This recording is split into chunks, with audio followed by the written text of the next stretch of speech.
Bienvenido. Es momento de escuchar un mensaje de la palabra de Dios para ti, a través de tu programa En Coinonía con la Palabra, con el pastor Alex Marín. Porque el reino de mi Padre es justicia, paz y gozo en el Espíritu Santo. Romanos 14:17. Comenzamos. Vamos al libro de los Hechos, el capítulo 10. Vamos a estar estudiando capítulo 10, versículos del 34 al 48. Ahí en el libro de los Hechos, capítulo 10, 34 al 48. Hemos estado hablando acerca de cómo Pedro se estuvo acercando, o todo este relato de cómo el Señor preparó a un Cornelio, ¿verdad? Que era un hombre que, a pesar de que no había tenido un encuentro directo con el Señor Jesucristo, era un hombre que temía a Dios. Y hemos estado hablando de cómo así hay muchas personas que quizás no conocen directamente al Señor Jesucristo, pero temen a Dios.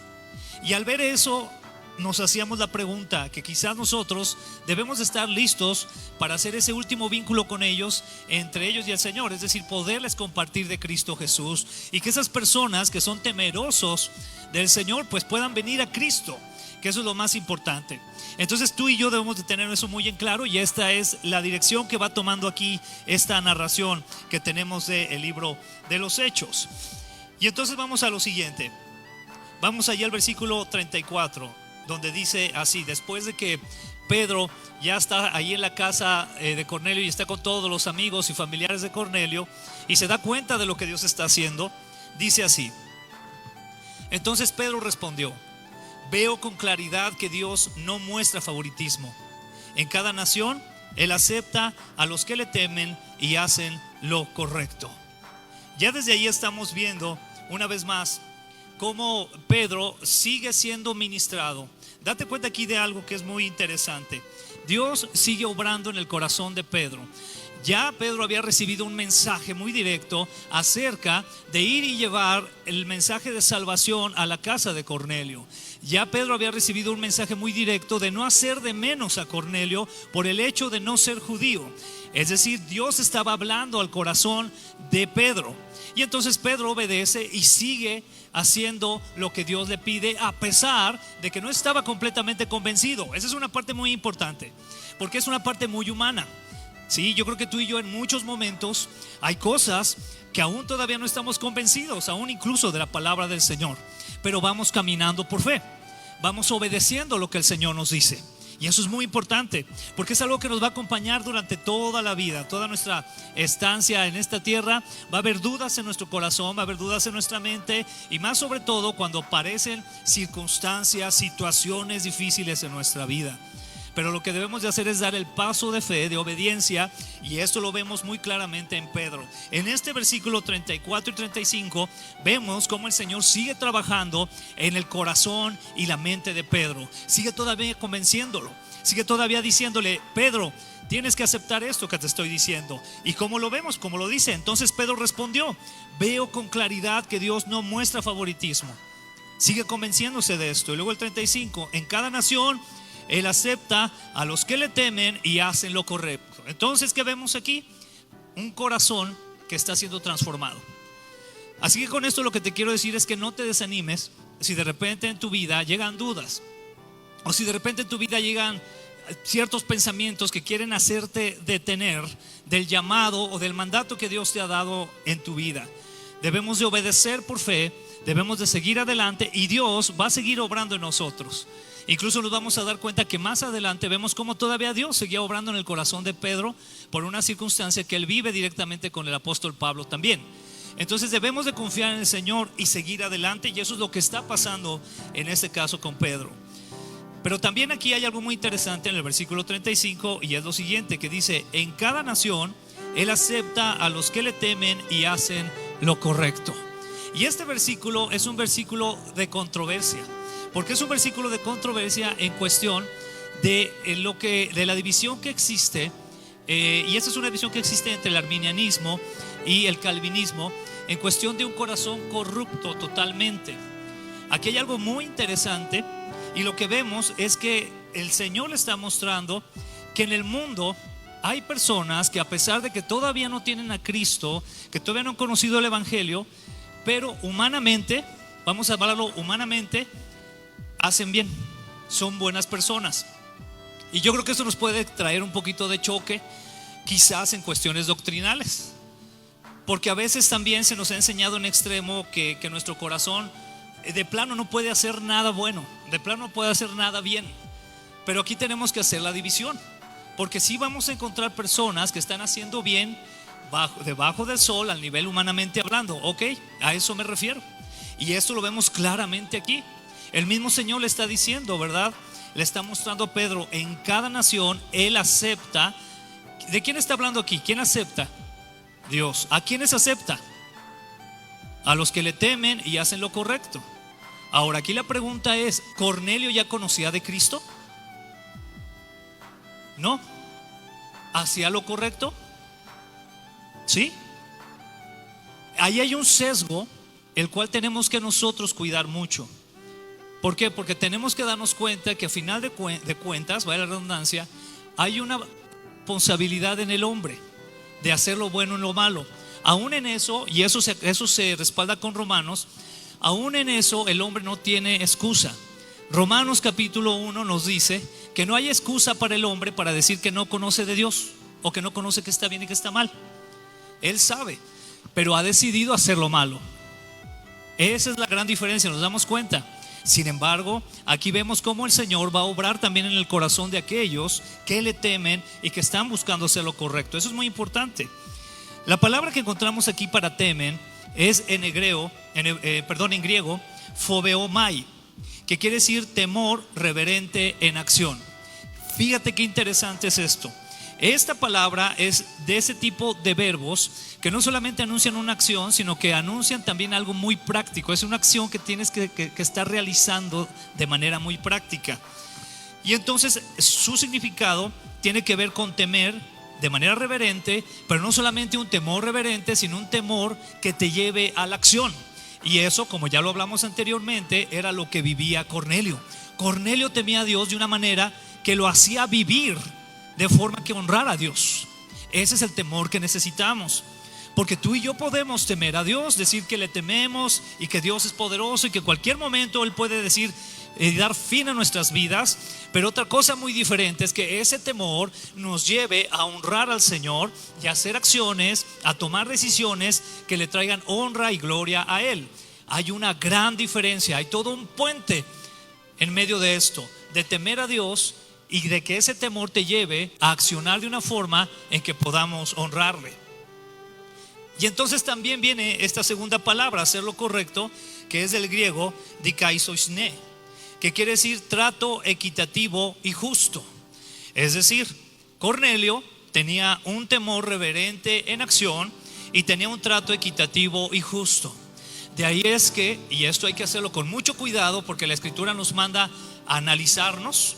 De ahí es que incluso fuera de la iglesia hay gente que actúa de manera justa y reverente, incluso más que los cristianos. Esta semana, este jueves, bueno, por si a alguien le interesa, ¿verdad? Los jueves estamos yendo, los papás que tenemos niños chiquitos, así más o menos como Dayana y Dariel, estamos yendo al ferrocarrilero a jugar con nuestros hijos y toda la bola, ¿verdad? Para quien guste está invitado, Y estando ahí había un señor que estaba en patines, un señor como de unos 58 años más o menos, y se acercó y entonces le gustó la dinámica, porque pues imagínense todos los papás ahí jugando con los niños, ¿verdad? Y todo el rollo, pues es algo que no es muy común de verse. Entonces se acercó y ya empezamos a platicar con él y traía una bocina y hasta nos puso música para que los niños ahí jugaran con la música y todo el relajo, y empezamos a hablar acerca del Evangelio. Salió el tema y empezamos a compartirlo. Pero él empezó a decir, es un hombre que ha vivido en 5 países, habla 5 idiomas el señor, o sea, es un hombre muy preparado. Y empezó a salir el tema y yo le decía, no, mira, compartiendo del Señor, ¿verdad? Todos en nuestro corazón necesitamos de Cristo, sin Él estamos perdidos. Entonces mira, queremos también invitarte a la iglesia, está aquí y allá. Y él me dice muy respetuosamente, me lo dijo, no, mira, mi familia era cristiana, dice, para empezar. Dice, varios de mis amigos que conozco son cristianos, conozco de lo que me estás diciendo. Pero aquí el problema es que soy la gente más hipócrita y que te puedas encontrar. Así me dijo. Y bueno, yo le dije, bueno, quiero invitarte a que veas a Cristo, no veas a la gente, porque es lo que tenemos que hacer. Pero en lo que él dijo, tristemente hay mucha verdad en cuestión de la visión que las personas tienen del creyente. ¿Sabes por qué? Porque nos decimos cristianos y decimos tener un temor reverente al Señor, pero no vivimos como cristianos. Y eso es un gran mal, porque no estamos honrando el nombre del Señor y estamos siendo piedra de tropiezo para aquellos que en algún momento quisieran acercarse. Y sabemos que pueden ser excusas de esas personas, pero la realidad es que debemos de analizarnos y de una manera muy honesta preguntarnos: ¿qué testimonio estoy dando? ¿Cuál es el testimonio que estoy dando? Cuando me ven, realmente ven a la palabra del Señor que se está haciendo realidad. Ven que trato a mis hijos, a mi esposa con amor, como el Señor me trata a mí. Ven que soy una persona disciplinada y diligente en mi trabajo. ¿Qué es lo que están viendo de mí?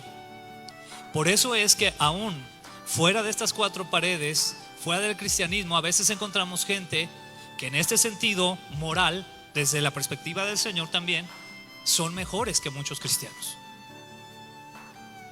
Y eso no es para que nos comparemos y digamos, ¿pero por qué, verdad? No, es para que analicemos, porque Dios permite eso también, y veamos cómo está nuestra vida. Y que recordemos que si esas personas están viviendo así, lo único que también les falta es Cristo Jesús, lo más importante, y que tú y yo podemos llevarles ese mensaje. Pero esto se refiere a que Dios pone sus ojos, como lo dice aquí, en todos aquellos que temen de manera reverente, en manera activa a Dios, y que hacen lo correcto, es decir, que tienen un trato equitativo y justo. Y yo creo que tú y yo conocemos a muchas personas así.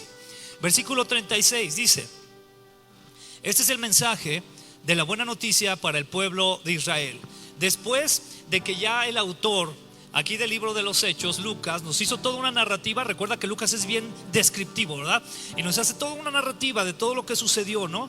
De acerca de Cornelio, de cómo era Cornelio, acerca de Pedro, cómo el Espíritu Santo le habla a Pedro y lo prepara, le quita prejuicios, le quita tabúes, ¿verdad? Y cómo avanza hacia la casa de Cornelio. Está haciendo toda una narrativa de todo lo que iba a pasar y llega al momento cumbre. Este es el momento cumbre, donde él dice: este es el mensaje de la buena noticia para el pueblo de Israel. Recuerda que la palabra buena noticia es realmente la traducción del original en griego para evangelio. Evangelio quiere decir buena noticia. Entonces, en otras palabras, Pedro está diciendo aquí: este es el mensaje del evangelio para el pueblo de Israel. Ahora, quiero que notes algo. Sin querer, de alguna manera, Pedro vuelve a enfatizar en algo. ¿Te das cuenta en qué está enfatizando aquí otra vez Pedro? ¿Quién se ha dado cuenta ya? ¿Para quién dice que es? Creo que todavía no le caía el 20. ¿Te das cuenta? Cómo Dios todavía sigue obrando. O sea, porque él dice: este es el mensaje de la buena noticia para el pueblo de Israel, ¿verdad? Que hay paz con Dios por medio de Jesucristo. Por eso Dios tenía que seguir preparándolo, para él seguir comprendiendo eso, ¿verdad? O sea, todavía él sigue en una postura, está llevando el mensaje, pero todavía está diciendo como que, pues mira, les está tocando migajas, ¿va? Pero pues ahí les va, ¿verdad? De alguna manera. Y entonces dice que hay paz con Dios por medio de Jesucristo, quien es Señor de todo. Y entonces habla de ese primer mensaje. Dice que hay paz con Dios por medio de Jesucristo. Ese es el mensaje central del evangelio. El mensaje central del evangelio es reconciliar al hombre, al ser humano, con Dios. ¿Cómo lo va a reconciliar? ¿Por medio de quién? De Cristo, por medio de Jesús. Ese es el mensaje. Y ahí el Señor va obrando. Y es ese mensaje que Pedro le está dando entonces ahora a Cornelio, a un buen hombre, un hombre que está haciendo bien las cosas, pero que necesita a Cristo. Y le dice que hay paz con Dios por medio de Jesucristo, quien es Señor de todo. Y ahí entonces resalta también esto: Jesús es el Señor de todo. No es un Dios opcional, no es un Dios más en la lista, sino que es el Señor de ¿qué? De todo. Él es el Señor de todas las cosas y por lo tanto es el único que realmente nos puede salvar. Versículo 37 dice así: ustedes saben lo que pasó en toda Judea, comenzando en Galilea, después de que Juan empezó a predicar su mensaje de bautismo. Y aquí aprovecha algo Pedro para compartirles el mensaje. ¿Qué es lo que aprovecha? El contexto cultural de lo que habían vivido, los hechos históricos.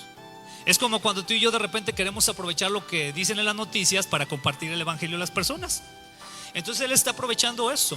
Y fíjate muy bien lo que les dice. Si ustedes saben, ellos ya sabían lo que pasó en toda Judea, comenzando en Galilea, después de que Juan empezó a predicar su mensaje de bautismo. Es decir, ellos conocían de ese Juan que había predicado ya acerca de arrepentimiento, y ellos conocían de todo lo que se había escuchado que estaba sucediendo de ese hombre de Galilea, ¿verdad? Que estaba sanando enfermos, que estaba resucitando muertos, estaba echando fuera demonios. Conocían la popularidad de Jesús, sabían lo que había pasado, sabían que era un hombre que habían enjuiciado de manera pues errónea, y que lo habían crucificado en una cruz, y que se decía que había resucitado. Habían escuchado por ahí. Igual esto vamos a llevarlo a nuestro contexto actual. La gente ha escuchado mucho la historia de Jesús, ¿verdad que sí? Y debemos de aprovechar ese contexto para poderles predicar. Y eso es lo que Pedro está haciendo para llevarles el evangelio. Entonces les dice, después de que Juan empezó a predicar su mensaje del bautismo. Pero esto tiene también una intencionalidad. ¿Por qué? ¿Qué era lo que predicaba Juan? Vemos Mateo capítulo 3, versículos del 2 al 4. Esto era lo que predicaba Juan el Bautista: arrepiéntanse de sus pecados y vuelvan a Dios, porque el reino del cielo está cerca. El profeta Isaías se refería a Juan cuando dijo: es una voz que clama en el desierto, preparen el camino para la venida del Señor, ábranle camino. ¿Qué está predicando entonces aquí Juan? Ya estaba predicando acerca del arrepentimiento, lo mismo que el Señor Jesucristo haría posteriormente: arrepiéntanse de sus pecados y vuelvan a Dios, porque el reino del cielo está cerca. Entonces aquí vemos dos pasos muy importantes del evangelio, ¿verdad? Primero, lo que está haciendo Pedro de decirles que el mensaje de la buena noticia es que hay una manera de reconciliarnos con Dios, y que es a través de Cristo Jesús. Y que esa manera de reconciliarnos de Dios requiere de ¿qué? Repita después de mí: arrepentimiento. Arrepiéntanse de sus pecados, dice aquí, y vuelvan a Dios. Eso quiere decir arrepentirte. No quiere decir solamente, como ya lo hemos hablado, tener un cargo de conciencia, ¿verdad? Decir, la regué y ya, y quedarte en eso. Sino cambiar con la ayuda del Señor, con la ayuda del Espíritu Santo, con la ayuda de la palabra. Y aquí quiero volver a un punto muy importante para mí, hermano. Yo eso siempre te lo voy a decir: necesitas esforzarte, necesitamos esforzarnos, porque Dios ha puesto en ti y en mí también un grado de responsabilidad. Créeme, Dios no quiere que estés pecando, que estemos pecando. Si en nuestra mente está el sesgo de que Dios tenía destinado que pecaras, ahí hay algo mal. Porque la misma escritura nos dice que Dios no tolera el pecado. Entonces, ¿cómo va a permitir algo que no tolera? Algo que Él rechaza completamente, ¿te das cuenta? Sin embargo, el Señor siempre también de manera constante nos está diciendo que nos esforcemos. Nos está diciendo que nos examinemos a nosotros mismos. Nos está diciendo que nos esforcemos, que luchemos contra aquellos pecados, y que hagamos también la parte que debemos de hacer. Esto no se trata, y quiero dejarlo muy en claro, no te estoy hablando de que si así te ganas la salvación o no. Estoy hablando de un proceso de santificación, donde Dios está obrando en ti. Y al llevarte en ese proceso de santificación, que quiere decir que te va transformando, que te va apartando cada vez más para Él, tú le das gloria y honra a Él, porque se trata de Él, no se trata de ti. Amén. Y esa es la gran diferencia con el coaching. Y esa es la gran diferencia con los grandes disertores de lo que es el ¿cómo se llama? El pensamiento positivo y todas estas cosas, ¿no? Es la gran diferencia. Ellos te dicen: tú eres lo máximo. No, Jesucristo es lo máximo. Se trata de Él, y tú y yo debemos de buscar glorificarle de esa manera. Y es lo que Él quiere que nosotros hagamos. Entonces Pedro ya les aventó ahí dos pasos muy importantes. El primero: Dios quiere reconciliarse con el hombre, y hay una buena noticia: esto es por medio de Cristo. Y lo que tú necesitas para estar reconciliado con Él entonces es arrepentirte de tus pecados y volverte a Dios. Ese es el mensaje que les comienza a dar Pedro, muy importante. Y entonces viene el versículo 38, donde Pedro va a enfatizar acerca de la función de Cristo.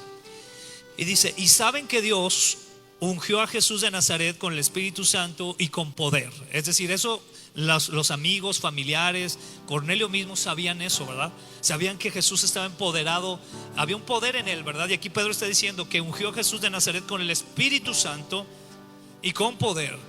Después Jesús anduvo haciendo ¿qué? El bien y sanando a todos los que eran oprimidos por el diablo, porque Dios estaba con él.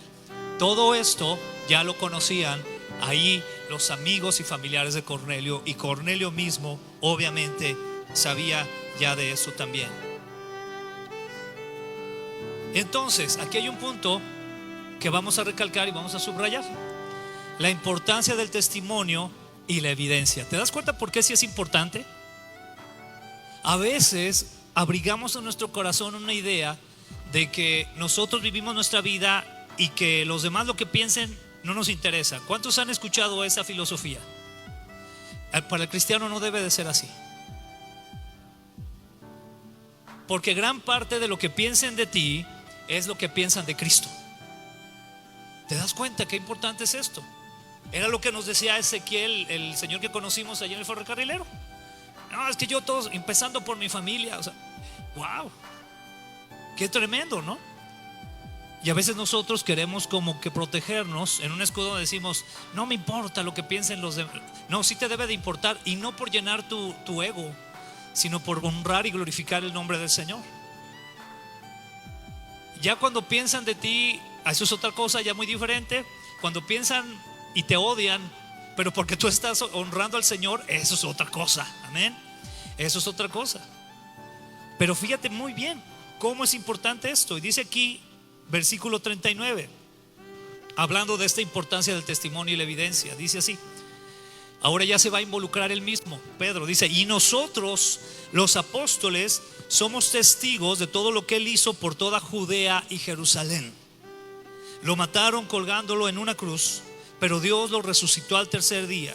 Después Dios permitió que se apareciera, vamos a continuar, versículo 41, no al público en general, sino a nosotros, a quienes Dios había elegido de antemano para que fuéramos sus testigos.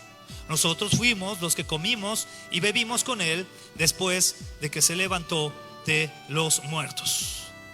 ¿Qué está haciendo aquí Pedro? Le está diciendo: yo mismo soy testigo de lo que Jesucristo ha hecho, de lo que Jesús hizo.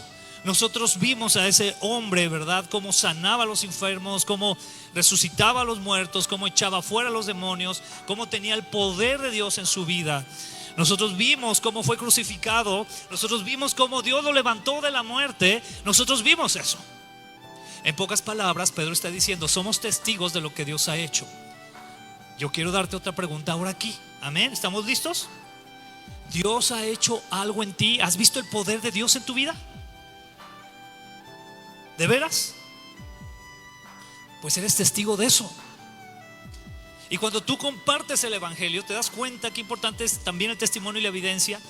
De una manera moderada quizás, pero es importante que tú les puedas decir: yo soy testigo de lo que Dios puede hacer, porque el Señor a mí me ha transformado, me ha perdonado, me ha hecho otra persona. Antes toleraba esto, hacía esto o aquello, pero por el poder de su gracia, su Espíritu Santo, ahora soy diferente. Y yo quiero recomendarte al Señor Jesucristo. ¿Por qué? Porque estás haciendo testimonio y das una evidencia. Es ahí donde nuestro testimonio, de una manera sabia, puede ser de bendición, porque hablamos de lo que Cristo ha hecho en nosotros, no de lo que nosotros hemos hecho. Amén. De lo que Cristo está haciendo en nosotros. Eso es muy importante que lo tengamos en cuenta. En 2 de Corintios capítulo 3 versículos 2 al 4 dice así: la única carta de recomendación que necesitamos son ustedes mismos. Sus vidas son una carta escrita en nuestro corazón. Todos pueden leerla y reconocer el buen trabajo que hicimos entre ustedes. Sabemos que el contexto de esto es Pablo escribiéndole a la iglesia de los Corintios, ya en esta segunda carta, donde los corintios ya comenzaban a entender los errores que habían cometido de enjuiciar tanto a Pablo. ¿Se acuerdan? ¿Se acuerdan que no lo querían, verdad? A pesar de que Pablo había gastado años en ellos, en discipularlos, en llevarlos a la palabra del Señor, pero ellos lo hacían de menos, ¿verdad? Decían, no, ese Pablo no la hace, ¿verdad? Su discurso está muy feo, hasta él está feo, decían. Imagínense, lo comparaban con otros, ¿verdad? Pero ya después van entendiendo, y Pablo aquí en ese contexto les dice algo que es totalmente aplicable para nosotros. Dice que la única carta de recomendación que necesitamos son ustedes mismos. Él dice de sus hermanos en Corintios: sus vidas son como una carta escrita en nuestro corazón, todos pueden leerla y reconocer el buen trabajo que hicimos entre ustedes. Aquí hay mucha enseñanza en esto, porque incluso hay enseñanza de discipulado en cuestión del discipulador. También habla de eso. Gracias, Alex. ¿Y qué quiere decir? En primer lugar, habla de que nosotros, una vez que estamos creciendo en la palabra, debe de haber algo en nosotros que la gente note, que la gente lea. La gente hace una lectura de nosotros, amén. Y entonces ve qué tanto hay de Cristo en nosotros. Pero también aquí hay una enseñanza implícita acerca del discipulado. ¿Cuál es? El empeño del discipulador en que las personas puedan crecer en Cristo. Y eso es lo que Pablo hizo. Yo creo que cualquiera de nosotros a lo mejor ya hubiéramos como que tirado la toalla, ¿no? Hubiéramos dicho, no hombre, estos corintios no agarran la onda, son malagradecidos, son carrillas, ¿verdad? Me dicen de cosas, etcétera, etcétera. No, ya Dios que los ayude, y los hubiéramos abandonado. Pablo no lo hizo. Me encanta el corazón de Pablo, porque Pablo no lo hizo, sino que insistió con amor, pero también de manera asertiva, la necesidad que tenían los corintios. Y entonces aquí el discipulador debe de tener eso muy en claro. El trabajo que tú y yo hagamos al discipular debe de ser de todo corazón, confiando en el Señor que pueda obrar en la vida de la persona a quien estás discipulando. Amén. Para que cuando su corazón sea leído, su vida sea leída, entonces puedan ver esa obra del Espíritu Santo hecha en él. Y ahí es donde se vuelve también relevante. Segunda de Corintios, también ahí aquí repetí el versículo. Vamos al versículo 42 de ahí de donde estamos en Hechos. Y dice así, de esta manera: y él nos ordenó, está hablando todavía de la ordenanza de Jesús a los discípulos, y él nos ordenó que predicáramos en todas partes y diéramos testimonio de que Jesús es a quien Dios designó para ser el juez de todos, de los que están vivos y de los muertos. Qué interesante es esto. Dice, y él nos ordenó que predicáramos ¿en dónde? En todas partes. Y ese es el mensaje que aún tú y yo debemos de estar llevando. En todas partes poder compartir de Cristo Jesús, porque sabemos que el Señor nos ha designado esto, que podamos compartir. Porque a final de cuentas el Señor es el juez de todos, de los que estamos aún vivos y de los que ya han muerto, obviamente. Él va a traer ese juicio. Por eso es una de las preguntas que a veces nuestros amigos, ¿verdad? de Living Waters, ellos hacen mucho en su ministerio, ¿verdad? Cuando se acercan a una persona y le preguntan, oye, si hoy tú murieras, ¿sabes a dónde irías? Y esa es una pregunta muy importante y nos ayuda a abrir el mensaje de la buena noticia, preguntándoles, ¿a dónde irías? E incluso dentro de la iglesia se vuelve relevante, porque recuerda que en la iglesia podemos estar asistiendo cristianos y simpatizantes del cristianismo, que es muy diferente. En la misma iglesia puede haber personas que no han nacido de nuevo. Y esa es una muy buena pregunta, el decirte, si hoy yo muriera, ¿a dónde iría? Y eso abre un sesgo importante para compartir el evangelio. Y aquí entonces Pedro les dice también eso, que se ha comisionado el llevar el mensaje de salvación o la buena noticia. Versículo 43, vamos a avanzar. Dice así: de él dan testimonio todos los profetas cuando dicen que a todo el que cree en él se le perdonarán los pecados por medio de su nombre. ¿Qué está haciendo aquí Pedro también? Está tomando lo que el Antiguo Testamento habla acerca de Jesús, para dejarles más en claro. Recuerden que este hombre, Cornelio, y su familia, al ser temerosos de Dios, gran parte de eso era porque vivían en medio de la cultura judía, ¿ok? Entonces, al vivir en medio de la cultura judía, seguramente de repente asistían a una sinagoga, de repente a lo mejor escuchaban a algún rabí predicando o enseñando, y ellos comenzaban a aprender de eso, si tenían un contexto. Eso es muy importante de tenerlo en cuenta. Entonces ahí en ese sentido, es que Pedro utiliza el Antiguo Testamento para dejarle cada vez más en claro. Hasta este punto yo te quiero decir algo. El compartir el Evangelio necesita de que lo hagamos con mucho cuidado, con mucho orden, y lo hagamos con profundidad. Eso es lo que hizo Pedro, ¿te das cuenta? Es decir, Pedro no nada más llegó y le dijo: oye, ¿sabes qué, Cornelio? Pues te vengo a decir, recibe a Cristo en tu corazón. ¿Quién quiere? Vámonos. ¿Verdad que no hizo eso? ¿Qué hizo Pedro? Hizo todo, lo fue explicando con orden, desde qué es la buena noticia, que es el Evangelio, de qué necesitaban hacer para acercarse a Cristo, quién era Cristo, qué es lo que había hecho, cómo había obrado en su vida. Entonces está llevando todo un mensaje. En pocas palabras, cuando alguien realmente está interesado, porque ese es el contexto aquí, Cornelio y sus amigos estaban interesados, amén. Cuando alguien realmente está interesado en el Evangelio, tómate todo el tiempo que ocupes para dejarles en claro qué es el mensaje de salvación. Amén. Y eso es lo que vemos aquí con Pedro. Él está haciendo eso. Está tomándose ese tiempo para dejar muy en claro qué es el Evangelio. Porque tristemente, si no lo hacemos así, hay ocasiones que hay personas que vienen a Cristo, pero no han comprendido todavía realmente qué es venir a Cristo. Y entonces vienen a Él y comienzan a haber problemas. Y empiezan a decir: oye, pues ¿qué pasó? Pues yo pensé que esto se iba a poner muy bonito porque vine a Cristo, ¿verdad? Pero como no se les ha compartido completamente el Evangelio, no se dan cuenta que el Evangelio, a final de cuentas, es una renuncia total a ti para entregarte por completo, rendirte por completo a Cristo.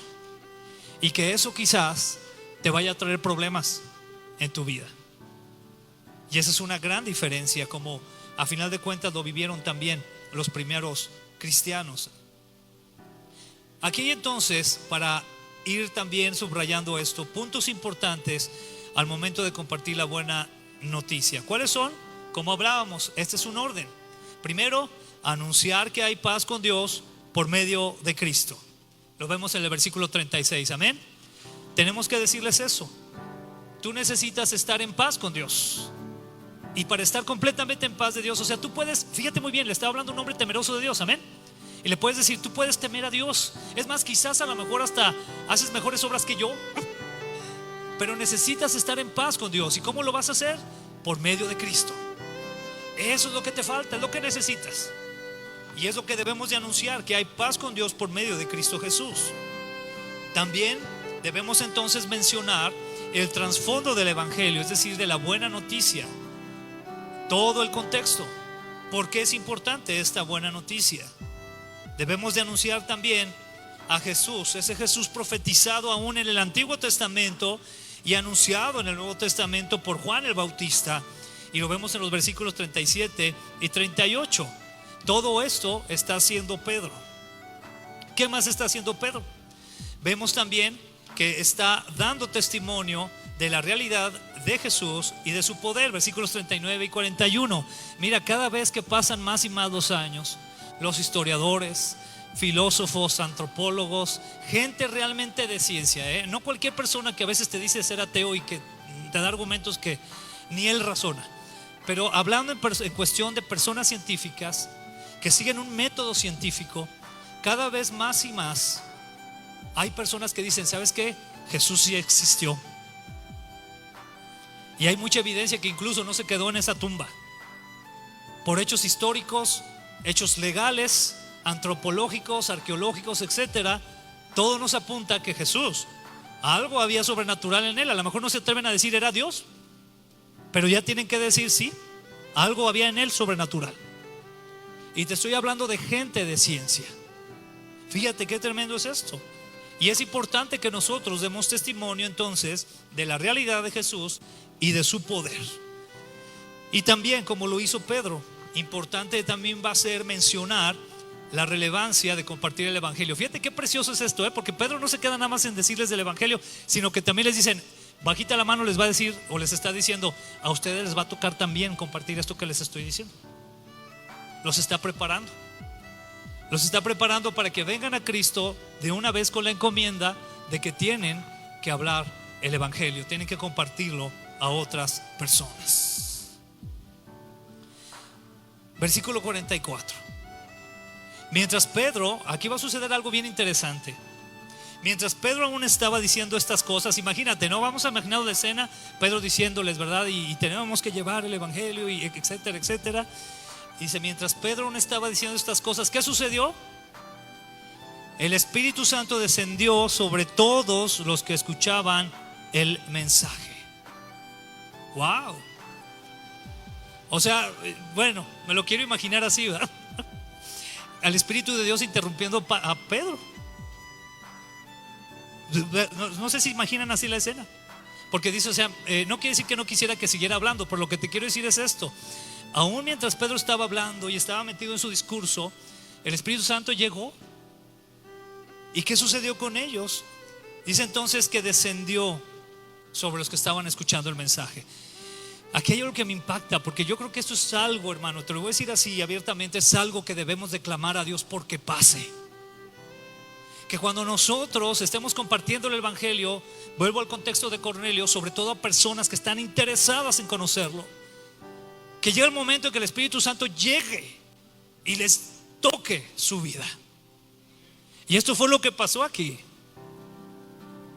Pero a veces aún en eso, de alguna manera se ha tenido como un cierto temor, ¿verdad? Porque pensamos que entonces vamos a perder el control. Pero quiero repetirte, no se trata de ti ni de mí, se trata de Él, lo que Él quiere hacer con la gente. Y me encanta esto que sucede aquí, me emociona pensar a Pedro compartiéndoles, y de repente el Espíritu de Dios, el poder del Espíritu de Dios llega sobre las personas. Imagina las personas atentas, y de repente llega el Señor y toca sus vidas. Y esto hace remembranza a lo que también en el libro de los Hechos, el capítulo 1 versículo 8 dice: pero recibirán poder cuando el Espíritu Santo descienda sobre ustedes, y serán mis testigos, y le hablarán a la gente acerca de mí en todas partes, en Jerusalén, por toda Judea, en Samaria y hasta los lugares más lejanos de la tierra. Ya en ese momento las personas que estaban con Cornelio estaban recibiendo el poder, no solamente para entender el mensaje de salvación, sino para también ser partícipes de llevar ese mensaje. Yo no sé qué pasó después, pero seguramente esas personas, entre esas personas que estaban allí, salieron grandes evangelistas, grandes maestros de la palabra, que empezaron también a propagar el evangelio por las regiones donde ellos vivían, sobre todo a gentiles, a los que a Pedro todavía le estaba costando trabajo aceptar. Qué precioso, amén. El Señor usando a todo aquel que cree.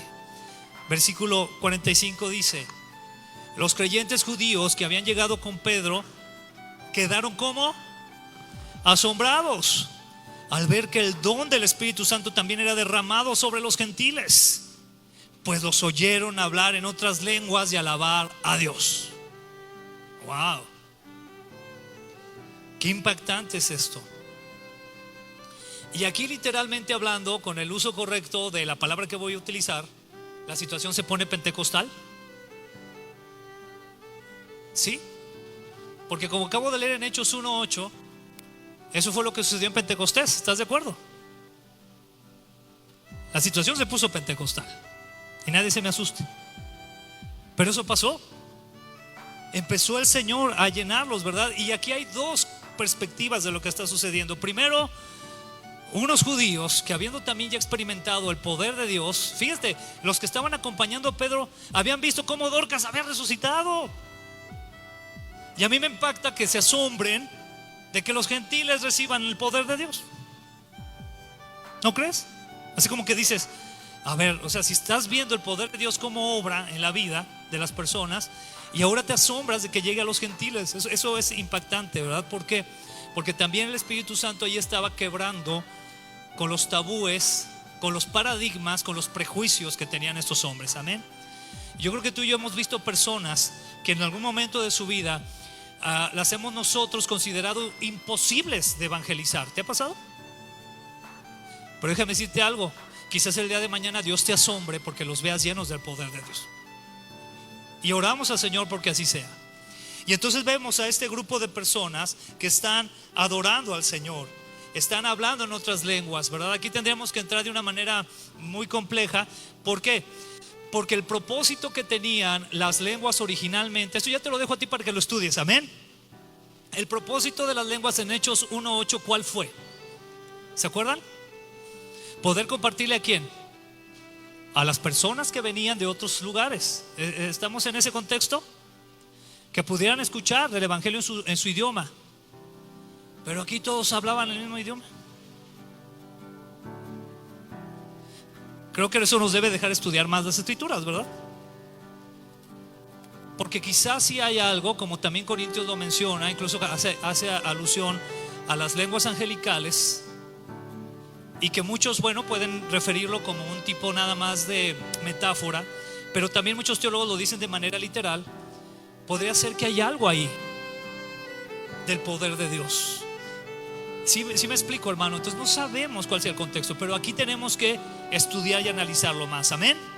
Muy importante. Seguimos. Entonces, en el siguiente versículo dice: Pedro preguntó: ¿puede alguien oponerse a que ellos sean bautizados ahora que han recibido el Espíritu Santo tal como nosotros lo recibimos? Entonces Pedro ahora sí ya se emocionó, O sea, Pedro ya dijo: ay, está pasando aquí algo padre, ¿verdad? Está pasando aquí, algo aquí especial por parte de Dios. Saquen la alberca y ármenla, ¿verdad? Vamos a bautizarlos a todos. Entonces dice que sean bautizados ahora que han recibido el Espíritu Santo tal como lo recibimos. Aquí yo veo algo. Aquí veo que sucedió tal como con el etíope, una cuestión que a veces a muchos creyentes nos toma años. ¿Estás de acuerdo? Hay muchos creyentes que les toma años tomar la decisión de bautizarse porque todavía no están seguros de seguir a Cristo. Esa es la realidad. Todavía no están seguros de veras rendirse completamente a Él. Y ok, pasan por un proceso, está bien, pasan su proceso. Pero aquí yo veo el poder de Dios moviéndose de una manera tan especial que en ese momento sucedió todo lo que era necesario que pasara. Y entonces, ¿qué dice el versículo 48? Dice: por lo tanto, dio órdenes de que fueran bautizados en el nombre de Jesucristo. Después Cornelio le pidió que se quedaran varios días con ellos. ¿Qué hizo Pedro?